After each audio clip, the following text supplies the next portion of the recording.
Hi, this is Benjamin Rolnick, and I just got this parking ticket after meeting with a friend who went on for about 90 minutes about how my videos were terrible, they weren't making a proper point, they weren't going to influence anybody in the right way, and how my drawing skills are not just bad, but offensive. And I think most people under this kind of circumstance of getting a ticket and receiving a ton of criticism would feel pretty upset. They'd feel pretty miserable. I mean, just think about yourself the last time that you got criticism in your life. And I just feel so alive. I feel so happy. I feel so great. I've got a mentor who told me that feedback is the breakfast of champions. And I believed it ever since I heard those words because I just know that it's true. Every time I get feedback, I grow. And I use feedback. I seek it out. And I find that places in my life that I'm most vulnerable, and what I mean by that is that places in my life that I want the most amount of security, the most, I've got this under control, I'm least susceptible for feedback because I don't want to hear it. I want to block it all out and I want to be a Pollyanna and pretend that it's all good. But places in my life that I want to grow, places in my life that I know that I'm not as great as I could be, that I know that I'm still along my path, I invite all the feedback I could get because it all makes me stronger. And I get to choose what I take in, and I also get to choose what I don't let bother me. Now, other people, I think, and I've seen a lot of this, will just take it all in. It's just all or nothing. If you're going to criticize me and what I do, then, there's something wrong with me or there's something wrong with you, and it's got to become this kind of warlike me versus you type thinking.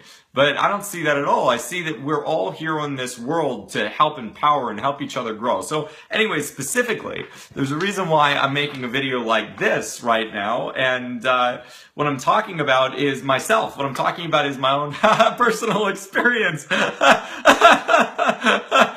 Because I think as a teacher, and I think as somebody along the path, I've got a thing where I want to prove how much I know. I want to prove how intelligent I am. I want to prove how many tools I have in my toolkit, how much of a master I am, and what level of mastery I've truly attained. And what's so fascinating to me is that every time I get into a place of master on the hilltop, it turns people off. It's been one of those consistent experiences of mine. And I don't think that it's unique to me. I think that we live in a culture today that really embraces vulnerability, which doesn't want me on a mountaintop and you underneath. It doesn't want these peaks and valleys between teacher and student. Now, I've always personally loved that. I always love looking up to my teachers and putting them on pedestals, knowing that they're going to fall off eventually. But I love that experience of like drinking from the well of wisdom. But I just see living in the 21st century that we live in a day and an age where it doesn't matter, how much somebody knows. It doesn't matter how successful somebody is. It doesn't matter how great their relationships are, how happy they are, whatever. We live in pluralism. We live in a day and age where nobody's better than one another. And there are certain triggers, I think, that I've noticed, which just immediately brings people to a place of, does this person think that they're better than me? Oh my God, they're talking about success. Does that mean that they're more successful than me? Does that mean that they think that I'm not successful? They're talking about happiness. Does that mean that they don't think that I'm happy? I'm so happy. I'm so peaceful. And I think that, the truth is that everybody's a human being. I mean, this video is about to go out on Facebook. I'm not going to edit it. I might as well have done it live. But we're all human beings. We're all in this human experience together. And as I was taking in this feedback, what I noticed in myself was that I don't really want to talk about personal experiences. I want to create these really magnificent teaching lessons to produce content for people. And the idea of talking like this in a conversational way is something that I consider to be awful content that I don't think anyone is going to want to watch and anyone's going to want to enjoy. And I sensed my resistance in this conversation. I was like, no, nobody's going to like this. I can't just talk to people and I can't just be vulnerable and express myself. I need to teach learning. I need to teach lessons. I need to express universal truths that are going to help people in their lives, to guide them, because that's my mission. I want to wake people up. I want people to experience the magnificence of their true self right now. And it doesn't quite work like that, does it? You know, it's like anytime I want something and I want to snap my fingers and just get it instantly, that's usually a recipe to put it 10 steps farther away from me. So I decided that I'd do for 10 days. Actually, I don't know why I said 10 days. I meant 7 days. I meant a week. Really, actually, I guess 10 days is 2 5-day week periods. So it's worth trying. So fine, I just made it up on the spot. Maybe 10 days of doing vulnerable sharing, not doing teaching so much. The last video that I made was an hour long. It was a philosophical masterpiece. And very different than this. This is more of a ramble, but I do want to get to a point. And the point is that I really saw the benefit of getting feedback. And I could think to myself, oh my God, not only did I get my ego criticized, but I also have to pay this $70 traffic ticket or parking ticket too, and be so upset. But then I thought to myself, you know, this person who I saw is a really brilliant man, and people spend thousands, if not tens to hundreds of thousands of dollars for his time. And I met him in his office. I didn't have to pay for lunch. I didn't have to pay for dinner. And, you know, really all it cost me was $63. And I get to donate this money to my beautiful city, which I love. What city is this? Let's see. It's Las Palmas Avenue, but does it say on here? City of Los Angeles. Yeah, that's my city, Los Angeles. I love Los Angeles. It's a beautiful place. I'm born and raised here in LA. I think it's the greatest city of the world because it combines not just art, but also entertainment and also entrepreneurship and also spirituality. There's no place in the world that has this level of entrepreneurship where people aren't just trying to make it in Hollywood, but they're also trying to make it in Silicon Beach, and they're also making it in spiritual endeavors. It's really a beautiful place. It's my home. It's my city. It's what I love. And I was driving home today, and I live on Mulholland, and it's been raining for the past few weeks. And it was the first day that I really saw the sunset across Mulholland, and it was just this big, bright, beautiful red-orange sunset.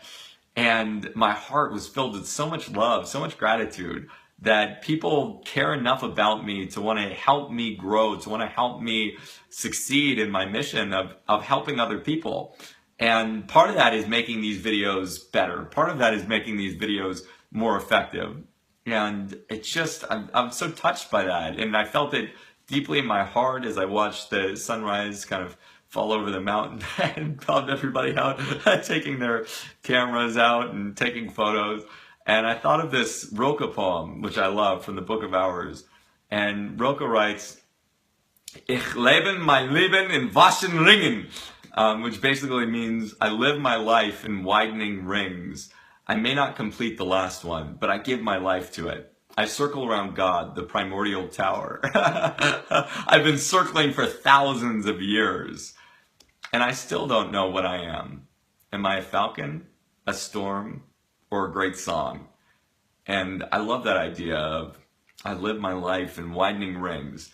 That's really what it is. It's about getting to the next ring. It's about this developmental process of slowly growing up. And for some of you who know that I've taken basically the last 30 days and I'm pursuing my dream, I'm pursuing my passion of waking people up and transformation arts and sciences and really helping people get what they want out of life. And what that means is helping them clarify what it is that they want and then commit to it. Because some people know what they want. They know exactly what it is, but they're not committed. And all they need to do is start taking action, consistent action towards that goal, and they'll have whatever they want. And other people think that they want one thing, but really aren't too clear about it. Or they don't know what they want at all. They're just totally confused and they don't have a purpose yet for themselves.